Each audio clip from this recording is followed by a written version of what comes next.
What's going on, guys? Welcome to episode 12 of the E46 M3 drift build.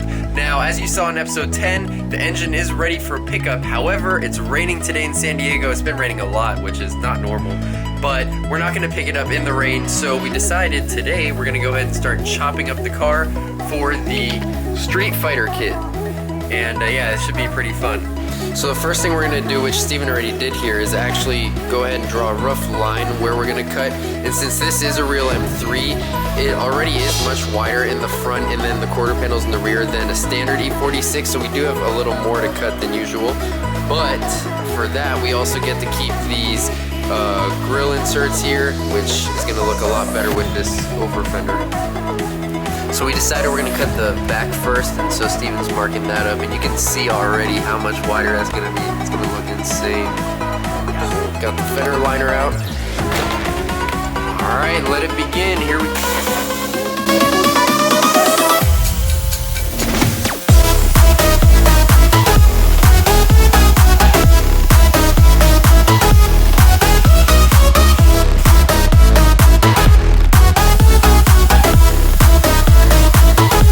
So the first piece is already lining up pretty well. And I don't know how much more cutting we have to do on the inside, but it's looking good.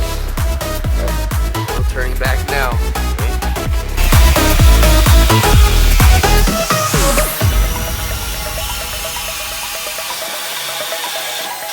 The blade literally snapped right at the end.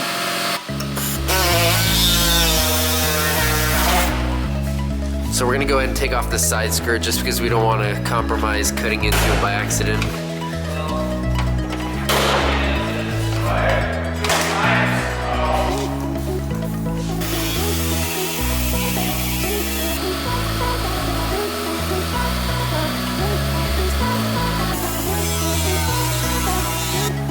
Steven bringing the big guns.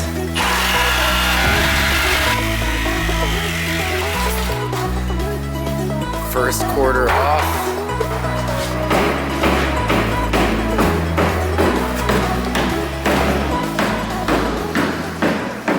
So what Steven and Dustin decided to do is, unlike most people who actually end up cutting slits in this quarter panel and then folding it up or welding it, they're actually going to bend it up and then fender roll it into this and then weld it shut. So it's going to look super clean and flush. Alright, so we're going to move from the back, which we're not done yet, but we're going to come back to that, to the front now and just chop that up, because this side's, or the front's really easy. You literally just cut and there's one layer. It's not like the back where you got to do a whole lot more work. So let's get chopping.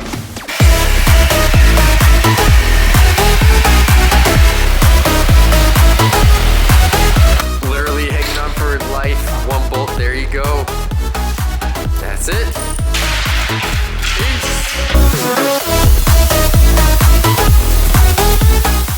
Damn, one step closer though. Is it seating a little better? Oh yeah. Yeah? So these kits fit damn near perfect, but we just have the slightest bit that we need to trim off of this where the gas tank cap is, just so it sits perfectly flush. Yeah, see, so we shaved a little bit right in here and it's already fitting much better.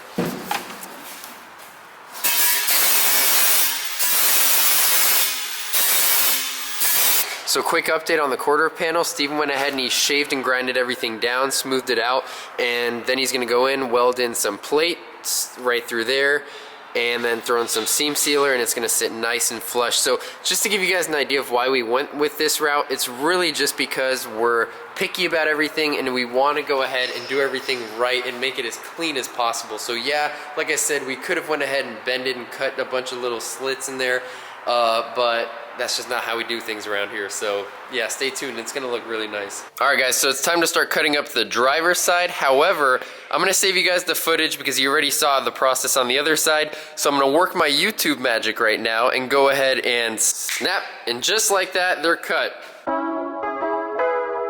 And we're back in more, picking up the QJ. Let's go. All cleaned up and looking a lot prettier. All this crap. I like how it came out. Yeah, dude, it actually turned out good.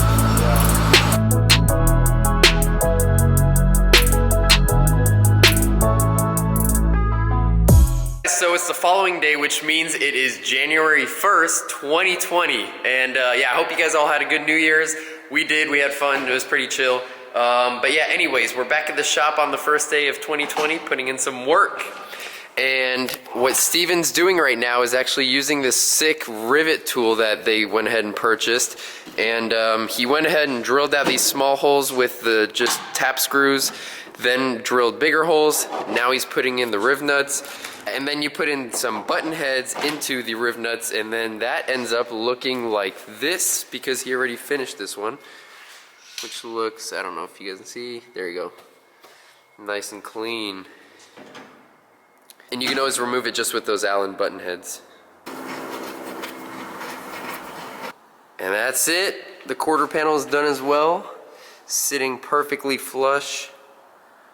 So now that the motor is back from Amor and we got all the maintenance done, we can keep making progress on it and do the few other little things that are left to do before we actually fit it into the engine bay. So right now I'm gonna go ahead and remove this coolant line because there's a few ends here that we don't need anymore that Steven's gonna end up crimping and then also welding shut.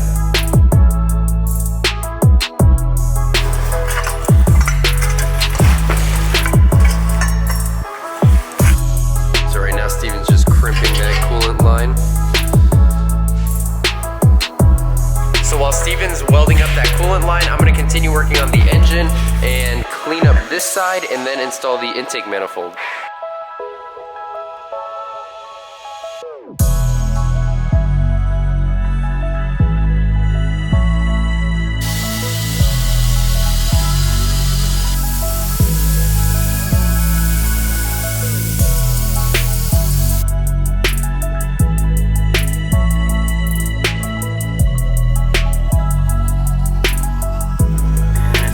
Welded up.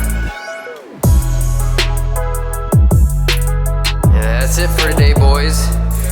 Got the motor finished up for now, and then next up is gonna be obviously getting that exhaust manifold on, turbo, which we've already kind of mocked up, and then a bunch of other stuff that obviously I'll get to another time.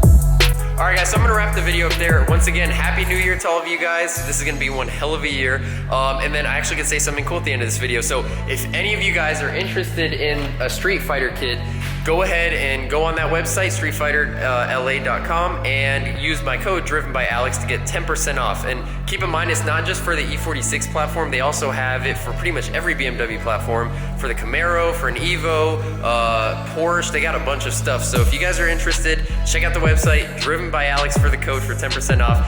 And yeah, call us so we can go ahead and mount it for you. So thanks again, guys. Thanks for liking, sharing, subscribing. I hope you are. And I'll see you guys next video. Peace.